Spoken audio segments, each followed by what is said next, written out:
These are the exact strategies you guys need to be better than 99.9% of people in any field. And if you apply these specific lessons, you're gonna get closer to your dreams and your ambitions than you ever are before in your entire life. You ever wonder why some people rise to the top and some don't? It's a strategy that's simple, but extremely, extremely powerful. It's strategies that anybody can implement. And this isn't some wishy-washy theory. Proven strategy by the most successful people in history. And today, I'm gonna be revealing the exact methods they use. And I'm assuming because you're watching this video, you wanna do the same thing for your life. I'm gonna boil it down to 12 key steps you need so you could stand out in your field to be better physically, mentally, and spiritually. Hi guys, my name is Michael Ballantine. I'm a life coach, fitness trainer, and motivator. Sole duty as a life coach to show you exactly what strategies work so you can achieve a happy and more successful, fulfilling life. Former grad student, bartender for years, previous police officer for a little over 2 years. Now I'm an online fitness content creator and I've grown my social media accounts to almost 300,000 on my Instagram in a little over 2 years, over 100K on my TikTok, 50K on my YouTube. Now I have Microsoft, now I have Facebook, a little over 15K in less than a year. And I've done brand deals with your favorite brands like Qdoba, Charlie's Cheesesteak, Pure Protein, Isopure, Orgain Protein, Wall Buzzers, Just Salad, Metrics Bars, Honey Stinger, and those are just a few. And I come to a point where now different streams of income from my Instagram, my YouTube, my TikTok, long form. I do brand deals, merch pays me a little bit, Microsoft, Facebook. Really not smart enough to rely on one stream of income, especially when you're on your entrepreneur. It's really smart to kind of rely on different multiple streams of income. Like I said, I did this in a span of a little over 2 years. My sole purpose is really to provide you with the right, correct guidance you need to do the same thing for yourself. Not only am I not here to waste your time, I'm not gonna waste my time giving off this video. Find value throughout this video. Please subscribe, like this video, because this could potentially help millions of people change their lives for the better. Now that I have your attention, let me show you the exact blueprint you need to be better than 99.9% of people. And if you miss any key step, you're only really slowing your progress down significantly, and it could potentially hurt your chances of making it a little bit in a faster, shorter time frame, or just in general. First step, by far, one of the most important and gets overlooked the most. You see, there's two different kinds of people in this world. On one side, we have one person that scrolls on social media endlessly, binge watching Netflix series, staying up to date with the latest news, just staying up all night in general, so they have something to talk about to their friends, their family, their coworkers. And then you have person number two, who removes all those distractions, has that extra hour or two to spare time investing into themselves, right? And they use that time and invest it in their business. And that business is gonna provide a better life for them, themselves, their family, their kids. So if you ever watch Alex Hormozi, he's an investor and entrepreneur, dead broke, around the age of 26. And now he has over a net worth of over $100 million. You'll notice that he works in his office. He has a specific way he does it. He locks himself in the room, not literally, not like those Saw movies. He just locks himself in his own room. And the only items in his room is him, computer, his phone, and his headphones that he puts on to help him reduce any noise that can possibly get through him while he's working. First step is to really remove any distractions around you so you could stay engaged and focused in your business or whatever passion that you're doing at the moment. So for me, force myself to go to a local library for the past 3+ years now. Do it in your room, do it in your library, stay in a quiet area, set up a timer on your phone, and just practice being alone for about 10 minutes. No distractions, just focus on what you want in your business or in your passion and what you want to accomplish out of it. Do this every day for 1 week and then increase the time frame about 10 to 20 minutes every single week following that. From there, the ideas, business adventure, or whatever passion you're doing, they're going to start to flow to you a little bit easier because you're in a more calm and cool state. And every time you're in a calm and cool state, you tend to think more clearly and ideas will just rush to your brain a little bit more efficiently after removing all the distractions there are to life. There's still one thing that most people leave in their life when it should be one of the first things that you actually do. Imagine you're at a party, right? Everybody's drinking, everyone's laughing, but you feel a little bit left out because you're an introvert and you're stuck in the corner. You have no jokes, you have no dance moves, no personality, you have no relatability to offer, so you can't really have a conversation with somebody and bounce off stories or ideas. So you decide to join in, have a few drinks, and then sooner or later, you're laughing a little bit louder, feeling a little bit more confident, and then the world just kind of seems a little bit more brighter. But then after a few more drinks, you start to feel a wobbly. You're not quite sure what you just said to the prior person 5 minutes ago you just spoke to. You're having a little bit of mood swings. Some people say it's beer muscles, and all the conversations you had in the past now 5-10 minutes, they're all just a blur to you. Now the next morning comes and you wake up groggy with a headache, your brain feels clouded, and now simple tasks that usually feel effortless just seem like a huge struggle to you right now. Focus is scattered, and now you're just feeling fatigued and really irritable. And I get it, like who wouldn't be? Now picture this same scenario, but now you go to the party and you don't drink. Still enjoy the company, figure out some type of conversation to pop up, or maybe you just stay in the corner by yourself and just really kind of just enjoying your own company. But as soon as you leave that party, you feel a lot more clear-headed. You remember every detail, every laugh you had, and you walk out that party with a sense of control, just knowing you were fully present in that moment. If you ever watch Andrew Huberman's podcast, he mentions specifically about the health effects of alcohol. These larger scale studies show is that if you look at the amount of gray matter thinning, which occurs with age regardless, gray matter being the neurons in the brain, white matter being the fiber tracts, the axons and myelin in the brain, is how they're imaged, so they show up as gray or white. The amount of gray matter thinning starts to increase as you get out past 2 drinks per week. Now, is it significant enough that people should be concerned about cognitive decline as a consequence of 3 drinks per week induced gray matter thinning? Probably not. You know, so then should we set the threshold at 3 drinks per week or 4 drinks per week?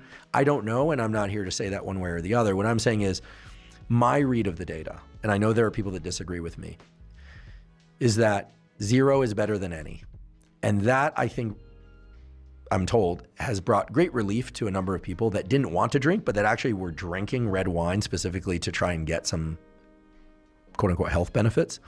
It also brought great relief to a number of people. Now understand, having a balance in life is really key. But if we want to be the best we can be, absolutely 0 benefits to alcohol. Because it's a poison and your body tries to pull that out of you first, what he specifically states, having no alcohol is better for immediate and long-term effects. And then for every additional drink that you have, more brain atrophy occurs. What that says to me is the more you drink, the more you're just putting yourself in a really bad position to really think clearly, focus on yourself the next day. And if we want to take any advantage we can, we want to kind of limit those factors. Like I said, I hate to be that person because, I believe in having balance, but alcohol is a poison. It can harm you physically, it can harm you mentally. There's absolutely 0 benefit to it. Dehydration follows along, and it's gonna interfere with your muscle growth recovery, especially if you're very physically active or you like going to the gym. It's gonna interfere with your sleep cycle. Better you feel physically and the less brain fog you have the next day, better advantage you have to creating the life that you actually want. But even when you completely stop the party scene, this next step I'm about to share with you, perhaps the most disregarded step of them all, and yet one that drives the most results.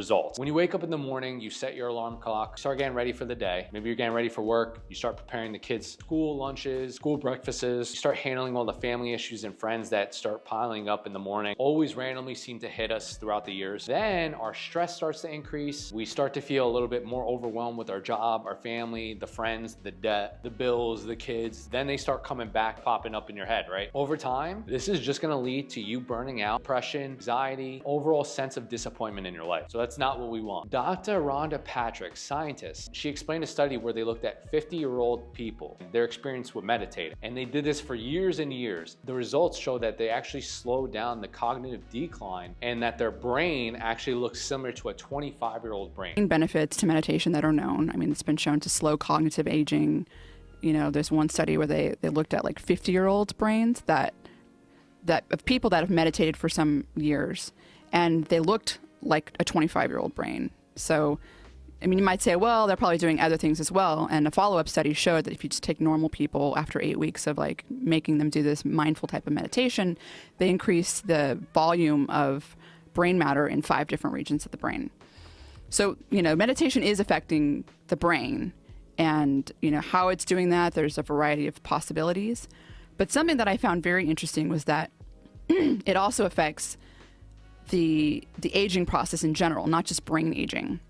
So meditation's actually been shown to prevent the shortening of telomeres. And then by meditating often, you can actually do the same. So imagine you're in your late 50s, your 60s, your 70s. You look it, but internally you don't feel it. I think that's what majority of us want. And if we can't look our age too, that would help as well. But that would be really your first best bet. So the way I implement this, I'd wake up in the morning, I eat my breakfast, I write my script, whatever I'm gonna do that day. Immediately following after, I would meditate for 10 to 20 minutes. I think the most important part is really just to stay in the present moment. Whatever ideas come to your brain or whatever issues you have, just let them flow flow past your mind. And that's sometimes when I actually get my best ideas, just randomly start popping in my head. Just doing this every single day, and I've done this every single day for the past like 5 to 10 years now, has really grounded me, be able to focus on what I want in my life, what I don't want. And the specific book that helped me meditate a little bit more efficiently, if there's any book on meditating, I really highly suggest you guys check this one out. That one will change your life. Well, all the meditations in the world is nothing without this next thing I'm going to discuss. A common misconception about being better than 99.9% of people in this world is that you need some type of extraordinary talent or a stroke of crazy luck to succeed, which I will say the luck, I understand. Luck definitely helps. But what often helps is the small, consistent actions that build the momentum to help you create what you want. Make Your Bed by Admiral William McCavern. I'll put that right up here. New York Times bestseller, sold over 1 million copies. He claimed that making your bed as early as you can set a positive tone for the rest of the day. And I know it might just seem small, and I know it might just sound like kind of boring, but I promise you those small, but seemingly simple actions, that's gonna have a huge, profound effect on you for the rest of your life. It's gonna have an effect on your overall mindset and your success later on in the day, really. As soon as you wake up, you have your breakfast, you do your meditations, and you're ready to go, you know you're not gonna come back to the house, or as soon as you leave the house, make your bed and you already started with a small goal right before you reach your other goals that you want in your life. But even making your own bed isn't as powerful as its next step. It's the most underestimated one, but it's the one that consistently produces the most results. You remember the last time you walked into a car dealership to either buy or lease a car, and then you walk on the floor and then you see all these different options, or maybe even prior, you looked on the website, looked at the different types of models they had and the packages they had. Sports car to occasional minivans, to compact cars, you looked at them all. Now just picture that you saved enough to buy that one flashy sports car that you've always wanted. Really excited to show it off to your friends, your family, everybody around. But the problem is, as soon as you got it and you brought it home, you didn't know how to maintain it. So instead of putting the highest quality gasoline in your car, you just went with regular. Instead of putting the highest quality oil in your car, you just did regular oil. And you did that for years on end, right? Same ideology applies to fueling your body. It's kind of like giving your car high quality gasoline. Once you do it, the engine's gonna run smoother, it's gonna run a lot cleaner, more efficiently, and it's just gonna give you less problems overall just down the road. In the same way, the foods you choose can either make you feel focused and energized, or just leave you feeling like crap, sluggish, and just not wanting to do anything and just sleep all day. Key now is we're gonna prioritize your diet being 90, if not 100% whole nutrient dense food. And this is gonna provide your body the needs to help function properly and the most efficiently it can. And then by doing this, you're just gonna maintain a constant state of energy, mental focus, so you could just be more productive throughout the day. Majority of the meals besides my low calorie meals or my fast food holes, I'll eat more nutrient dense foods. As far as protein goes, I'll go stick to chicken breasts, whey,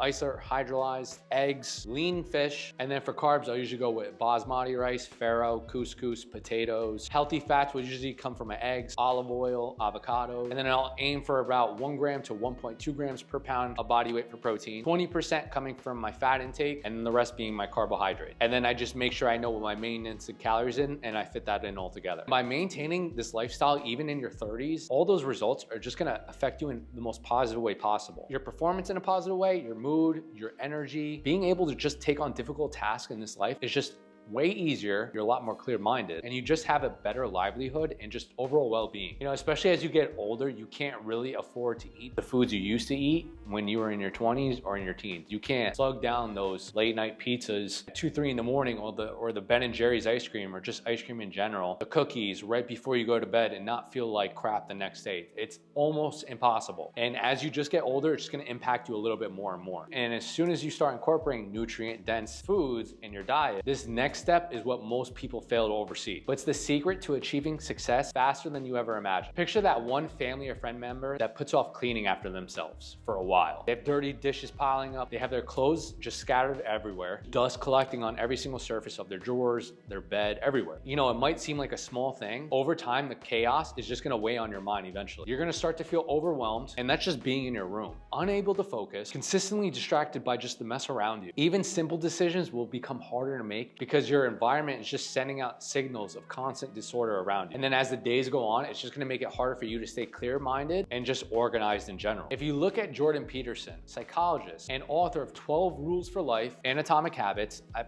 pretty sure a lot of people read that book, describes the importance of having a clean room, stating that if you wanna change the world, you have to start with yourself first and then build outward. No, it's like, don't be fixing up the economy, 18-year-olds.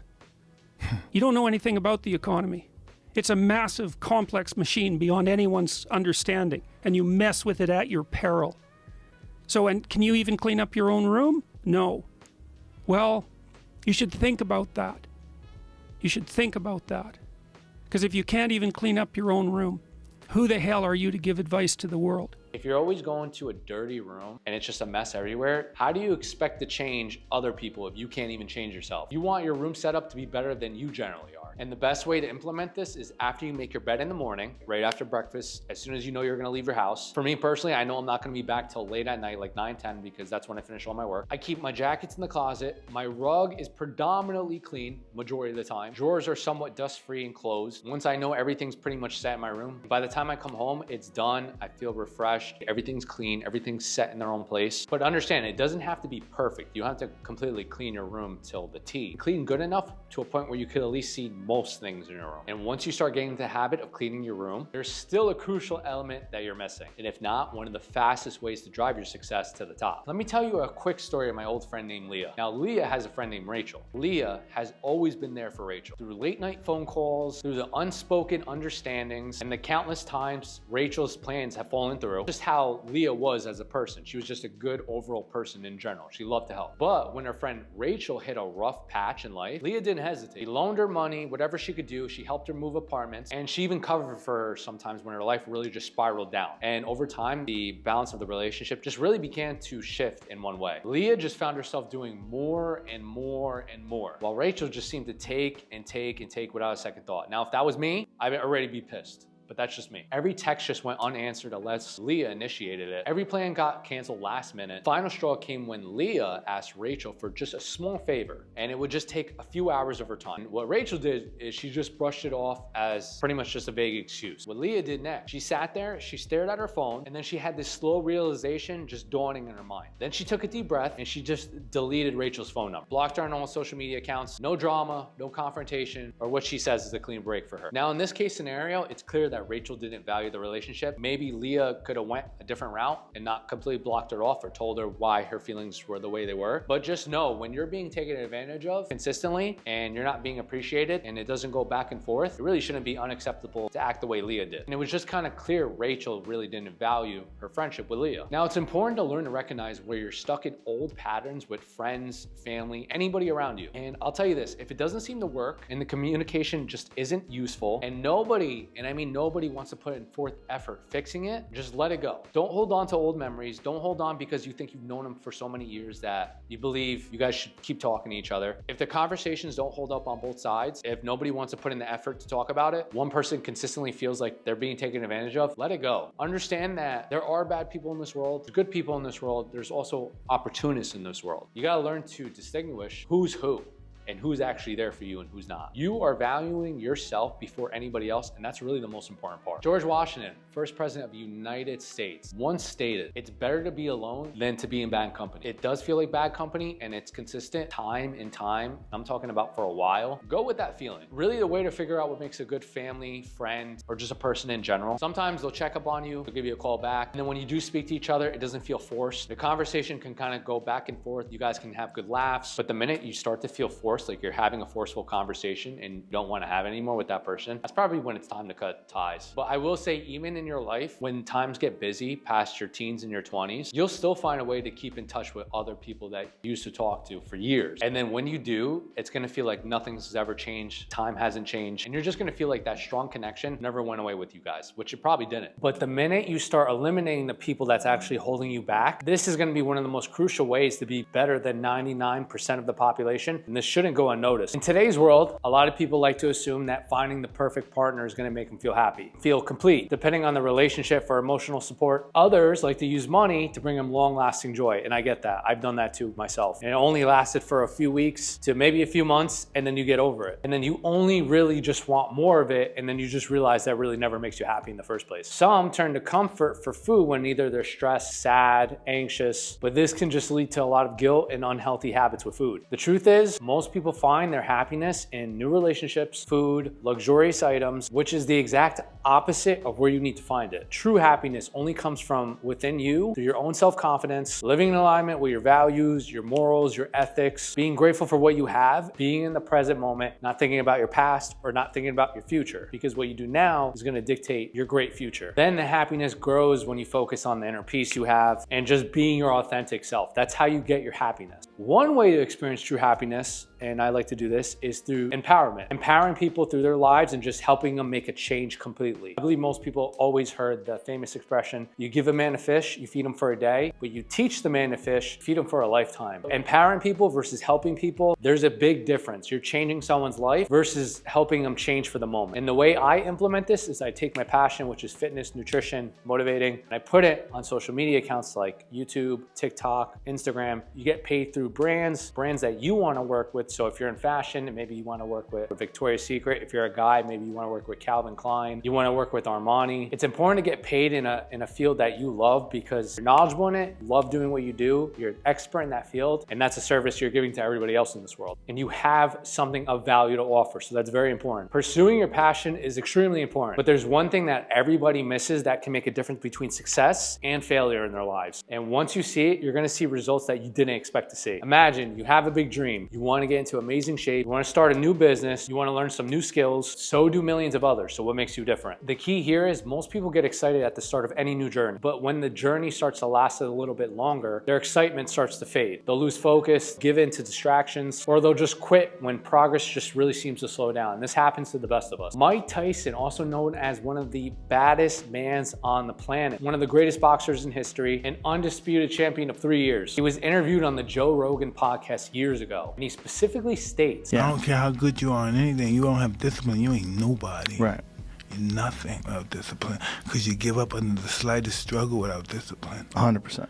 I mean, discipline is doing what you hate to do, but do it like you love it. I don't care how good you are at anything. If you don't have discipline, you're nothing without discipline, because you're gonna give up on the slightest struggle without discipline, and that holds true to its name to this day. A lot of people think the motivation is gonna keep you there forever. Motivation is gonna help start the fire that you want in your life. You need that discipline because there's gonna be a lot of days that's gonna suck that you feel like you should just give up. Those are the days that helps balance you out so you don't give up on your dreams and your ambitions in life. One of the best books to read for creating some type of discipline in your life, Napoleon Hill, Outwitting the Devil. If you haven't read this book will completely change your life into thinking how to create your own discipline in your life. So give that a check. But even with discipline, there's still a crucial element that most people overlook. And one thing that can completely change the game for you. Remember the last time you were so deeply invested into an activity? You just naturally put in the time, the effort, and all the energy you needed to improve on that specific activity. And why is that exactly? Because you were connected to something so much more meaningful in life. It just felt more authentic and more rewarding. And it just aligned with you, your daily goals, your daily actions, and what really truly excites you and drives you as a person, right? In the popular book, Ikigai, The Japanese Secret to Living a Long and Happy, Fulfilling Life, bestseller after its release date back in 2016, concept is extremely important to what you're doing now. And you're gonna know why. It's a concept that refers to the connection of the 4 key elements that you need in your life. It's what you love, what you're good at, what the world needs, and what you can be paid for. In other words, it's a reason for being or a sense of purpose. And I know a lot of us feel like we don't have one, or maybe we know what our purpose is, but we just don't pursue it, or we just don't know how to make money from it. School of Hard Knocks, they have a YouTube channel with over 600,000 subscribers, and I'm pretty sure it's more by now. This young man, he goes around to interview millionaires and billionaires all across the globe on how they became the success they are today. And the interviewer always emphasizes to the people, because he always ends up hearing almost the same feedback, that riches are in the niches. And this holds true to its word. Following your passion and turning it into a stream of income is, if not one of the most influential things to being better than 99% of the population. Think about it. If you love what you're doing all day long, you're knowledgeable in it, you have a passion for it, it never really feels like work. Probably one of the first times in my life, being in my 30s, between all the previous other jobs I did, whether it was working an intern at a hospital, ex-police, ex-bartender, this is one of the fields that I actually have a passion for, that I can do 24/7. Now imagine that for you. You could do something and it wouldn't bother you. You never felt like it was work to you because that's what you love doing. And now on top of that, you're getting paid for it and you're getting paid well for it. You're still missing one huge missing piece of the puzzle that can turn you from zero all the way up to hero. Now imagine you love to paint, but you never show anybody your work. Fear of judgment keeps you silent. And then one day your best friend comes along, looks at your work, says it's amazing, and why haven't you ever shown it to anybody? You shake your head, what if it's not good enough? Months later, you see an art show calling for submissions in your own town, but you ignore the call and you just keep moving forward with your regular normal job because of your negative thoughts. Days later, you find out that your favorite artist growing up as a kid comes to your art show in your own town, and they showed up to find the next best artwork out of all the people that submitted their art. But unfortunately, you decided not to enter, and that could have been one of your opportunities to be someone great. And now you're really putting yourself down. Now you just think that there's no opportunities out there available. Well, guess what? Because we live in the 21st century, you still can. Social media has made it so much easier to get noticed compared to 10, 20 years ago in the past. Before then, artists, musicians, entrepreneurs used to rely on magazines, news stations, galleries just to show off their work. But now you post something on TikTok, Instagram, to YouTube, and it really seems really well and really put together. Millions of people can possibly see your art. I'll personally follow creators like Vanessa, Robert Benjamin, Modern Millie. These are great content creators to stay up to date with what works on these platforms and what doesn't, trying to edit your videos, post your videos with the best captions, the best titles. You kind of have to see what everybody else is doing and then just go from there. Then I'll look up Brian NG to create awesome scripts. Think Media is really good if you don't know how to set up cameras or microphones. I'll always look up on them. And then Marcus Jones is a great content creator to look at to help you create more efficient YouTubes that can help the algorithm find it. But what if I told you once you put your talent all out there to see, this step could push you light years ahead of the competition? What if I told you you could deliver more oxygen, more nutrients to your body and brain to help you work more efficiently and effectively throughout the day? You're just gonna improve your focus, your mental clarity, and overall just well-being. And that's only if you focus on including this in your daily activity. Dr. Rhonda Patrick exposed the benefits of aerobic training, not just for cardiovascular health. During exercise and after exercise, the lactate that is generated, from muscles that gets into circulation is consumed by the brain. This has been shown in humans and animal studies, of course, but it's consumed by the brain. And also, not only is it consumed, it's acting as a signaling molecule and increasing at the blood-brain barrier. Lactate itself has been shown to be responsible for the production of what's called VEGF. This is it's a vascular endothelial growth factor, VEGF. And what it's doing at the blood-brain barrier is it is growing new vessels and repairing damage. High intensity exercise around the zone 2 and higher, possibly more potential benefits on the brain because of the lactate. And then once you produce the lactate in your body, it's gonna get into the brain, and then you're just gonna provide a method for better overall brain development, blood flow, and then when the neurons in your brain use the lactate, release chemical reactions to help the brain focus more and create more attention. And I'm gonna give you guys a side bonus. To be someone great nowadays, you either have to take a risk or you possibly have to face the fear of failure. And that just goes with anybody in any world. So always keep that in the back of your head. Another side note, if you're ever in the deepest, and I'm talking about the deepest, darkest part of your life, and you don't know where it's gonna end up, contact one of my closest friends, Drew McLean. He's gonna help you with anything you need to know. That's exactly the 12 steps you need to be better than 99% of the population. But there's still something I didn't tell you guys at the start of this video. This information is completely useless if you don't know how to start getting into shape now with your diet and maintaining it all year round. Click on this video if you want to learn more on how to get the body of your dreams. I'll see you in the next one.